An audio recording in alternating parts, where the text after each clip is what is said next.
Pessoal, bom dia. Vamos voltando aqui para mais uma videoaula, certo? Continuando o nosso conteúdo. Estamos na videoaula 005, na turma do segundo ano. E o tema da nossa aula de hoje é potencial de oxidação e redução. No nosso livro são as páginas de 414 a 418. Só que antes de começar o tema da aula de hoje, eu queria indicar para vocês uma atividade do livro para que nós possamos confirmar ou verificar se os conceitos apresentados nas aulas anteriores, certo? Ficaram compreendidos de forma satisfatória. Então eu vou estar indicando para vocês os exercícios fundamentais da página 411 e 412, certo? São questões simples, salvo me engano, todas elas são questões abertas, são questões discursivas, ok? É só para me certificar que vocês entenderam os conceitos básicos referentes à pilha de Daniel. Aí como é que vai ser feito isso? Eu vou deixar na plataforma, essa vai ser a atividade do final de semana de vocês. Eu vou deixar na plataforma um arquivo, do Word, no qual você vai inserir as suas respostas. E aí, pessoal, o que acontece? Como são respostas simples, respostas curtas, eu peço que vocês prestem muita atenção em cada uma das respostas, porque são apenas questões teóricas, tá? Você tem acesso no seu livro ao gabarito das questões, para você poder conferir se você acertou ou não a resposta. E eu peço que no final da atividade, caso você tenha ficado com alguma dúvida, você deixa a sua dúvida escrito lá, certo? Se for necessário, nas próximas videoaulas eu posso gravar um vídeo tirando as dúvidas, se for o caso, Se não, eu respondo a sua dúvida no próprio documento e devolvo para você. Tudo bem? Então, repetindo, a atividade para esse final de semana é a atividade do livro, exercícios fundamentais, página 411 e 412. Tá bom? Para a gente poder ver se os conceitos trabalhados anteriormente ficaram bem compreendidos. Ok, pessoal? E eu peço também que vocês continuem me dando um retorno em relação à questão do vídeo, do áudio, da iluminação, para a gente poder ir ajustando. Tá bom? Bem, para a aula de hoje, então, o que é que nós temos? Nós temos aqui a continuação da pilha de Daniel, só que agora nós vamos tentar entender um pouco melhor a questão do funcionamento da pilha. Eu não sei se vocês se recordam, mas quando eu montei o esquema da pilha, eu apenas mencionei que o fluxo de elétrons iam da placa de zinco para a placa de cobre. Mas eu não expliquei de forma mais detalhada o porquê do fluxo ser naquele sentido. E não no sentido do cobre para o zinco. E é nesse momento aqui que a gente vai começar a entender melhor por que é que o fluxo é nesse sentido. Não só para a pilha de Daniel, mas para qualquer outra pilha ou bateria. Tudo bem? Então o que é que vai acontecer? Para você entender melhor, eu sugiro que você pegue o livro, seja ele o físico ou o digital, e lá na página 416 tem uma tabela, que é uma tabela de potenciais de redução. Vamos com calma. Primeiro, cada elemento químico da tabela periódica tem um comportamento distinto, dependendo da sua natureza, dependendo da sua essência, se ele for um metal, não metal, se for um metal representativo, de transição, e assim vai. Então, cada elemento tem a sua característica peculiar, individual. Então, assim, existem elementos na tabela periódica que estão mais suscetíveis a perder elétrons e outros que estão mais inclinados a ganhar elétrons. De tal maneira que nesses dois tipos de elementos é que acontecem exatamente as oxidações e as reduções. Aqueles elementos que estão perdendo e ganhando elétron. Só que, no geral, qual é a regra? Metal perde elétron. Não metal ganha elétron. Mas se nós observarmos a pilha de Daniel, como nós já observamos nas aulas anteriores, ela é constituída de dois metais, que são o zinco e o cobre. E nós percebemos também na pilha de Daniel que o zinco perde elétrons, o que é normal para o metal. Mas o cobre ganha, o que não é tão comum assim. Então, por que o zinco perdeu e o cobre ganhou? Repito, o zinco está perdendo elétron, não parece ser nada de muito extraordinário. Mas o que é diferente, por assim dizer, é o cobre está ganhando os elétrons. Tá? Para isso, nós vamos usar um conceito que é chamado conceito de potencial. Basicamente, o que seria o potencial? Ele vai indicar para a gente a quantidade de energia envolvida nessa transferência de elétrons, certo? A definição de potencial é uma definição muito mais física do que química. Se você observar no seu livro, só para confirmar a página, nós vamos ter uma equação na página 414, certo? Na qual nós temos aí uma equaçãozinha para calcular o potencial. Veja, nesse momento aqui, pessoal, eu não acho que seja de extrema necessidade, até porque, repito, é um conceito muito mais físico do que químico, que a gente se prenda muito a ver como é que se calcula esse potencial. Você vai trabalhar isso na física do terceiro ano, na parte de eletrodinâmica, tá bom? Para o nosso momento aqui, né?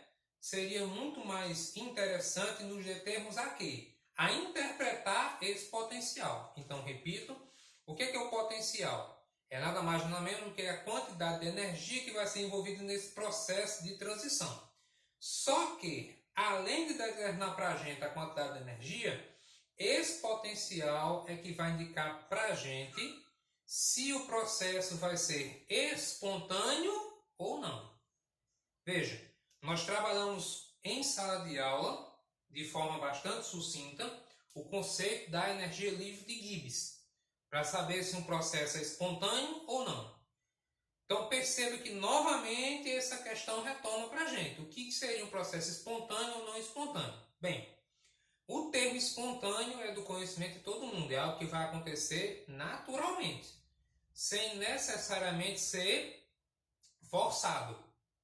E aí, perceba que quando nós falamos de pilhas ou baterias, creio que é do consenso, né, de todo mundo que uma pilha ou uma bateria é um processo espontâneo.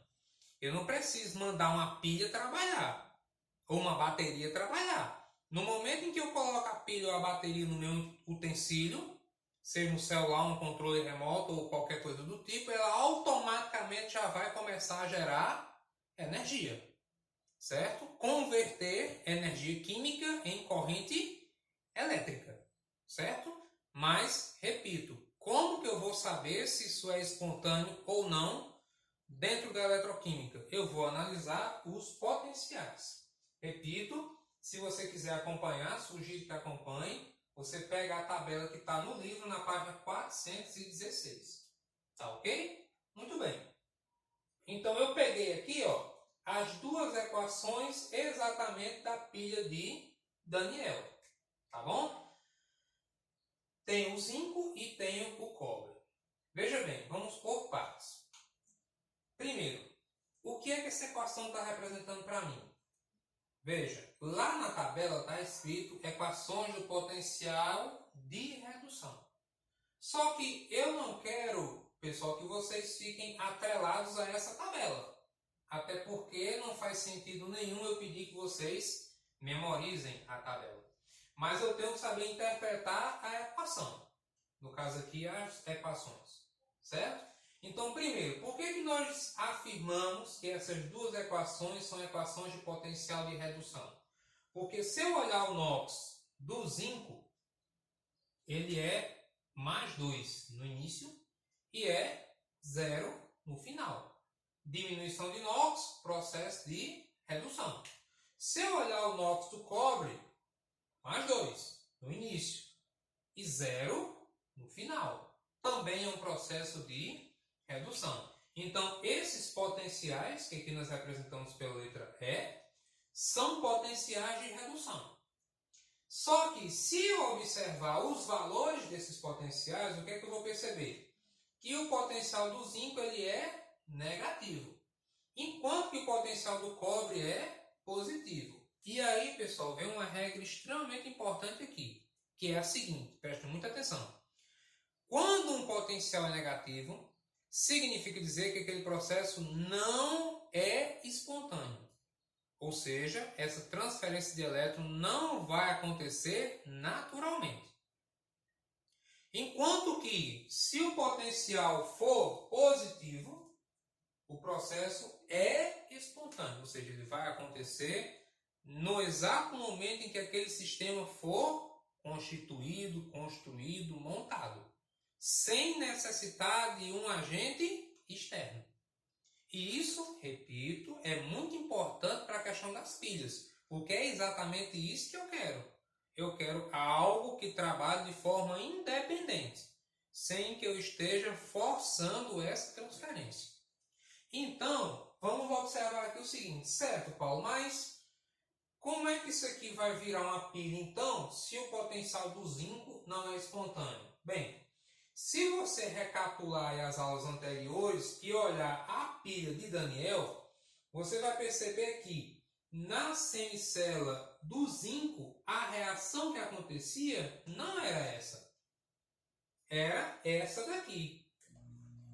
Era o Zn no estado sólido, no caso na placa, que se transformava em Zn mais 2 aquoso e liberava 2 elétrons. Aí, pessoal, vamos novamente entender a questão conceitual. Primeira coisa, o que foi que aconteceu daqui para cá? Aqui, como nós já identificamos, pela variação do NOx, eu tenho uma reação de redução, tanto no primeiro caso como no segundo caso. A partir do momento que eu inverti a equação, se você observar que ela está invertida, ó, o que era produto veio para o reagente, o que era reagente veio para o produto.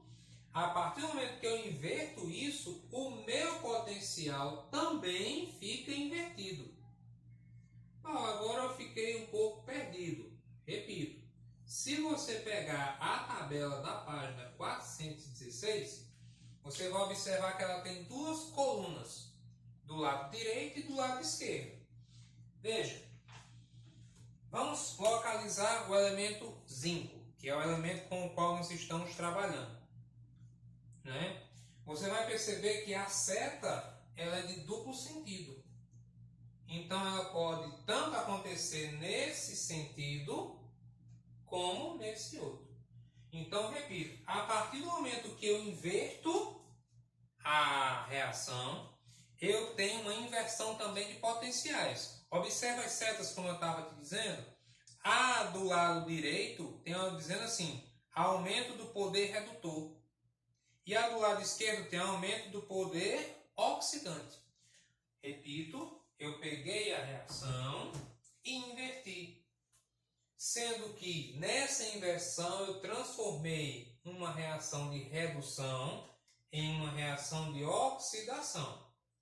Consequentemente, pessoal, preste atenção aqui agora. Consequentemente, o meu potencial, que antes era um potencial de redução, passou a ser agora um potencial de oxidação. Paulo, mas o que é que aconteceu aqui? Ué, se eu inverti a reação, é condizente, é plausível dizer que o potencial também se inverte. Antes ele era negativo, agora passou a ser positivo. E aí vamos pegar a informação anterior, se ele passa a ser positivo é porque ele se tornou o quê? Espontâneo. E aí, repito, se você recapitular as aulas anteriores, é essa a reação que acontece na pilha de Daniel. Certo? E a reação do cobre? Na pilha de Daniel, a reação do cobre já é essa. Eu tenho cobre mais 2 aquoso, que vai recebendo esses elétrons vindo da placa de zinco e vai se transformar em cobre metálico no estado sólido. Como eu mantive a reação, o potencial também se manteve. Beleza? Tranquilo? Muito bem. Resultado da história, eu tenho agora uma pilha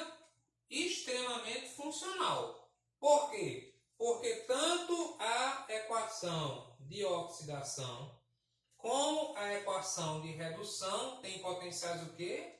Positivos. E é exatamente isso quando nós formos calcular o potencial da pilha nas próximas aulas. É exatamente isso que nós vamos buscar. Sempre buscar potenciais positivos. Por quê? Porque eles transmitem para a gente o sentido de espontaneidade. O processo vai acontecer espontaneamente, certo? E é isso que nós queremos para uma pilha e para uma bateria. Tudo bem? Aí, o que é que acontece agora? Com base nessas duas reações que constituem a pilha de Daniel, nós podemos calcular agora o que nós chamamos de DDP da pilha, que seria exatamente a diferença de potencial. Paulo, como assim a diferença de potencial? Lembre-se que a pilha tem dois polos, um polo positivo e um polo negativo. Polo positivo, chamado de cátodo, polo negativo, chamado de ânodo, certo? Quem é o polo positivo? Quem é o cátodo? É aquele que sofre a redução. Quem é o polo negativo? É o ânodo, é aquele que sofre a oxidação. No caso da nossa pilha, olha o que acontece. Quem é que oxida? É o zinco. Quem é que reduz? É o cobre. Então aqui nós temos respectivamente o ânodo e o cátodo. O polo negativo e o polo positivo. Certo? Mas aí, voltando aqui, tendo em mão essas duas reações, eu posso agora encontrar duas coisas. A DDP da pilha, como eu acabei de mencionar, e a chamada equação global da pilha, que seria basicamente você condensar, resumir, sintetizar as duas reações em uma só. Como que eu faço isso? Bem, a primeira coisa é o seguinte. Usando um princípiozinho matemático, que a gente inclusive trabalhou em lei de Hess, eu vou observar essas duas reações. E eu vou perceber que, em comum, o que é que elas têm? Os elétrons, certo? Que são transferidos de uma reação para outra. De tal maneira que como essas quantidades são iguais, eu posso chegar aqui e simplesmente, cancelar. Cuidado! Primeira coisa, isso é uma regrazinha básica matemática. Por que eu posso cancelar esses dois termos da equação? Porque, primeiro, eles estão em lados opostos. Esse aqui está do lado esquerdo, esse aqui está do lado direito. E as quantidades são iguais. Paulo, vamos supor que essas quantidades não fossem iguais. Como é que eu faria? Bem, você pode fazer com um sistema de equações. Tipo, eu vou modificar aqui um pouquinho só para demonstrar. Posteriormente, a gente pega um exemplo com quantidades diferentes para a gente fazer. Digamos que aqui em cima só tivesse um elétron e aqui embaixo tivesse dois, como na verdade tem. Como é que eu ia fazer para proceder esse cancelamento? Se as quantidades são diferentes. Repito, é só usar o princípio de sistemas matemáticos. Eu vou pegar a primeira equação, aqui tem 2, aqui só tem 1. Eu vou pegar a primeira equação e multiplicar por 2. Atenção, cuidado com esse detalhe aqui. Lá em lei de Hess, novamente, nós fazíamos esse processo, tanto de multiplicar como de dividir. Mas lá em termoquímica, ao fazer esse processo de multiplicação e divisão, eu alterava o ΔH. Se eu multiplicava por 2 a equação, o ΔH multiplicava por 2. Se eu dividia por 3 a equação, o ΔH também era dividido por 3. Atenção, aqui não acontece isso. Se eu multiplicar, por exemplo, digamos que eu fosse multiplicar essa equação por 2, para igualar essas quantidades, o potencial não se multiplica.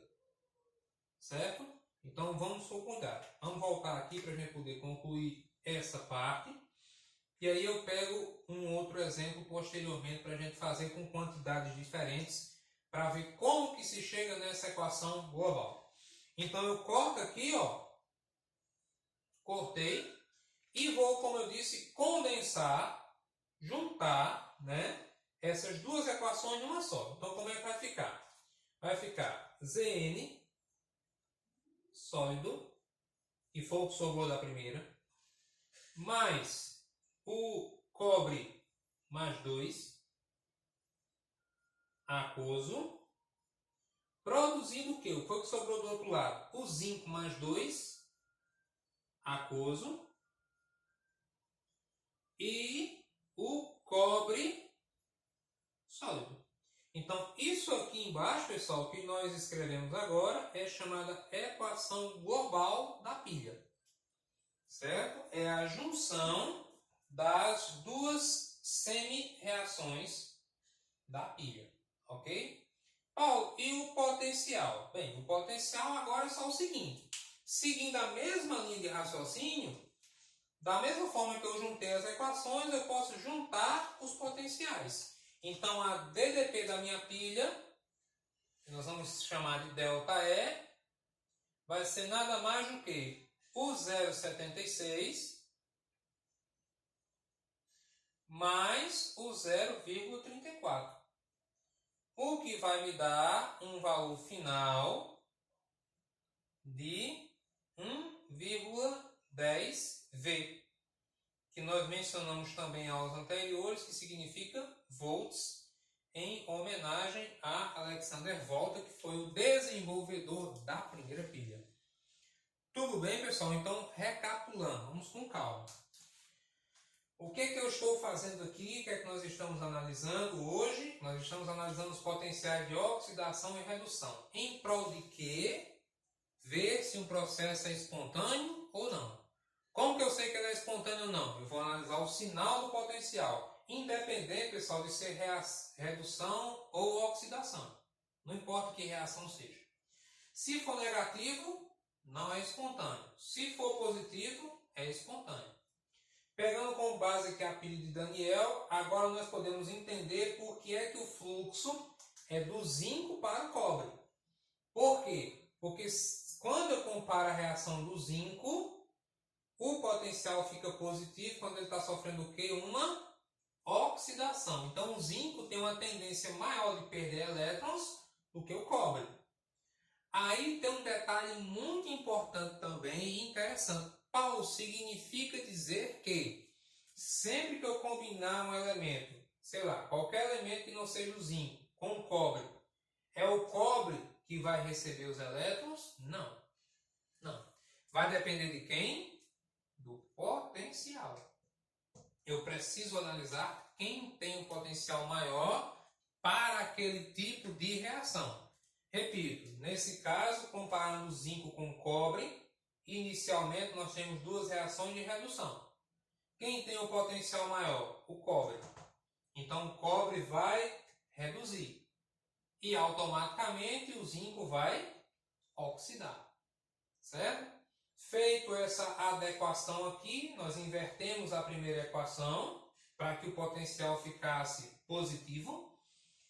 Juntamos as duas equações, fazendo o quê? Ou construindo o que nós chamamos de equação global, que seria a síntese das duas semi-reações. Automaticamente, quando eu junto essas duas equações, eu consigo calcular a diferença de potencial da minha pilha ou da minha bateria. Certo, pessoal? Então, assim, é um conteúdo um pouco mais condensado, né? Nós podemos perceber que já tem um nível de condensação maior. Então, assim, eu vou tentar explicar da melhor forma possível e vão me dando um retorno em relação às dúvidas. Certo, pessoal? Então, na próxima aula a gente continua. Eu vou pegar na mesma tabela mais exemplos para a gente poder fazer esse mesmo processo e poder fixar melhor. Tá ok? Então, um bom final de semana para vocês e até a próxima aula.